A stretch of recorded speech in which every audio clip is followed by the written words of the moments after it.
Okay, welcome to our first Tarot for Two podcast.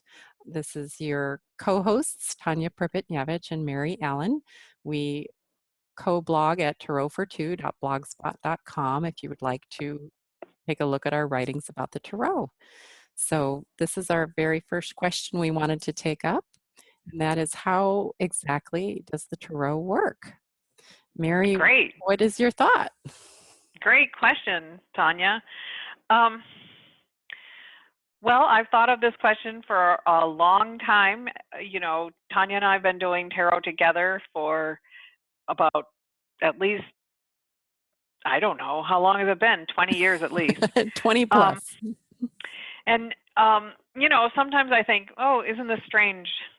We're talking to a set of cards, a deck of cards, and we do talk about them talking to us. And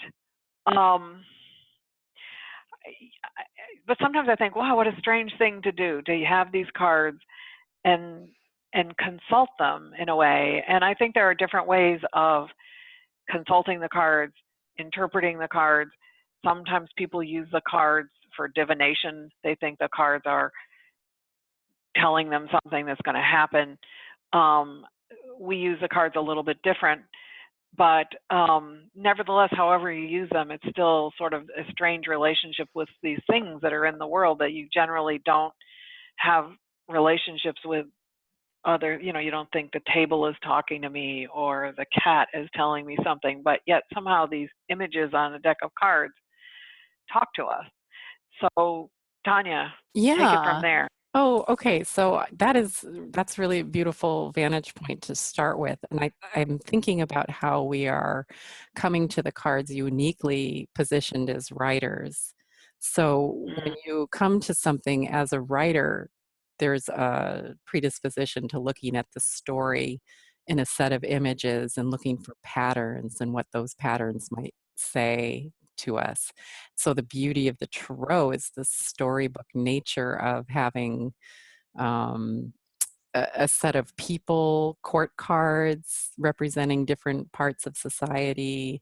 Then we have there's the suit of earth, air, fire, and water, with the minor cards showing us different ways people might approach daily life. And there's such a huge variety of decks, right? But Mary and I are using, what would you say about that, Mary? About the decks we're using? Yeah, about that Um, aspect of the decks. well, before I talk about particular decks, I just want to go back to something that you said, which is that we are coming at this as writers. And so whatever images we're looking at, we are looking at them sort of like,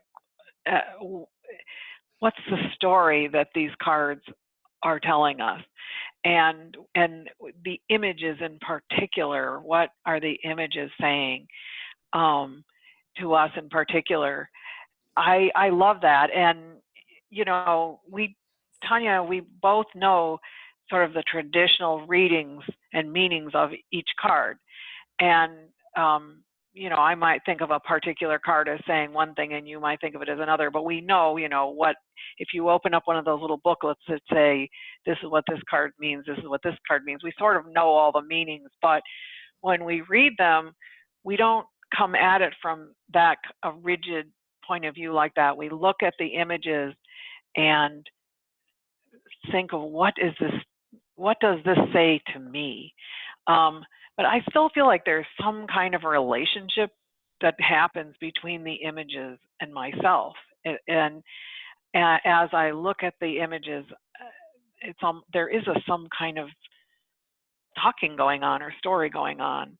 And, as far as the particular decks, we've used the Thoth deck for years in our readings, right? Yes. But also sometimes use the Rider-Waite deck. And it's wonderful to compare the images in any given card, like we just did when we did our reading, and see how they might be similar and how they might be different between the two decks. Yeah, and I think there's a special thing that happens for us in terms of how the tarot works, given the aspect of friendship and knowing a little bit about one another's symbol worlds, so that when certain cards fall, we have a history of not only our own relationship to a particular set of cards falling, but also something about your background and your life. I know something about that trajectory given the number of years we've worked together. So I think there's a special quality of presence that helps the tarot work when we're looking at it together in that context. Yeah. And also, we have this way of riffing off each other in terms of, you might say, well, I say this in the cards, and sometimes we'll focus on some minor detail in the cards.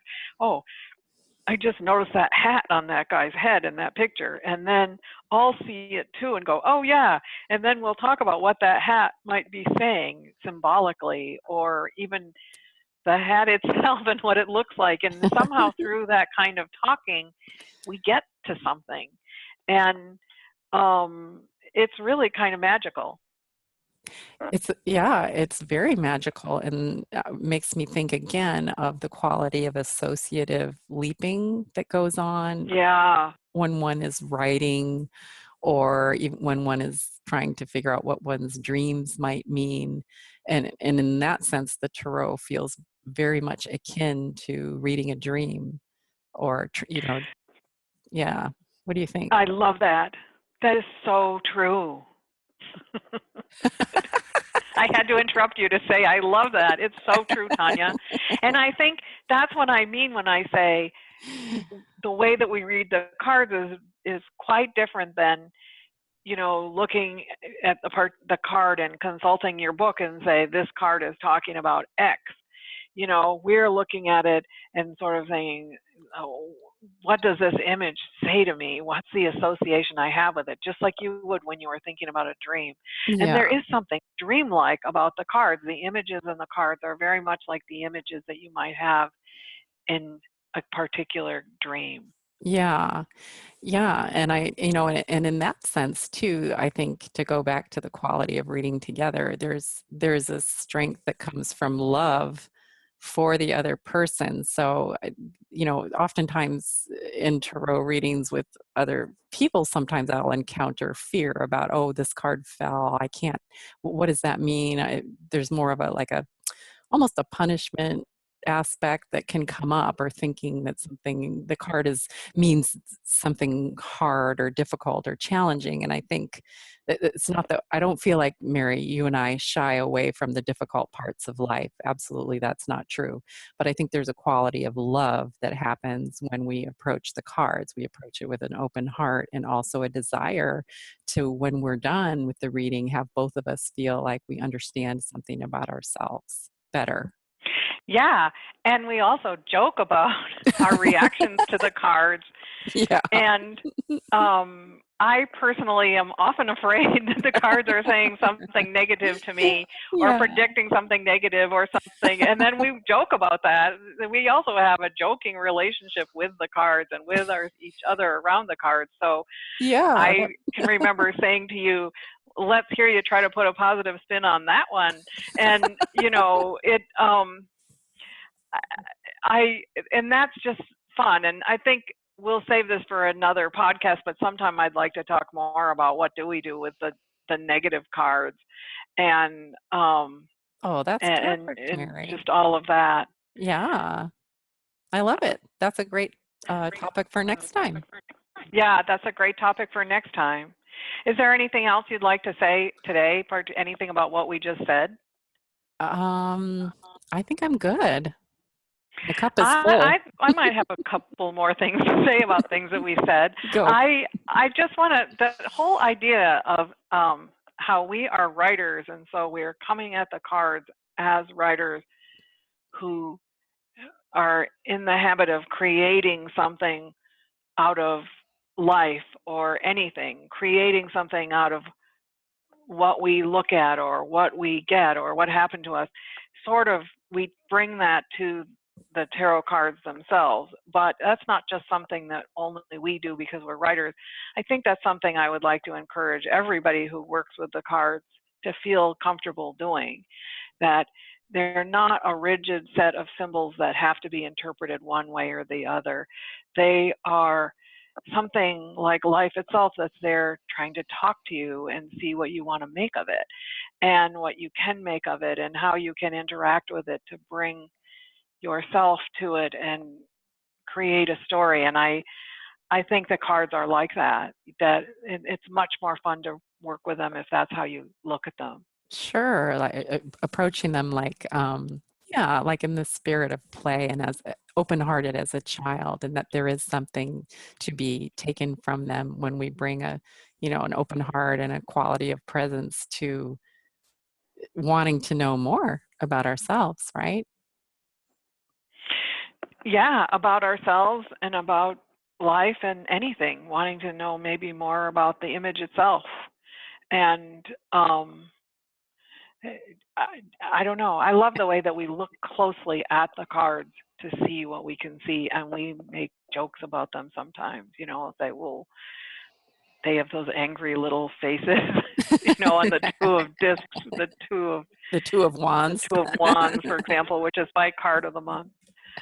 So I guess, should we just say to be continued, and thank you for anybody who's listening to this, and stay Yeah, tuned. We'll have more. absolutely. And stop by our blog and ask us a question if there's something you'd like us to take up in a future podcast. And Yeah, terrible, that's great. We'd yeah, love to hear from you. tarot blessings on your Okay. week. Yes.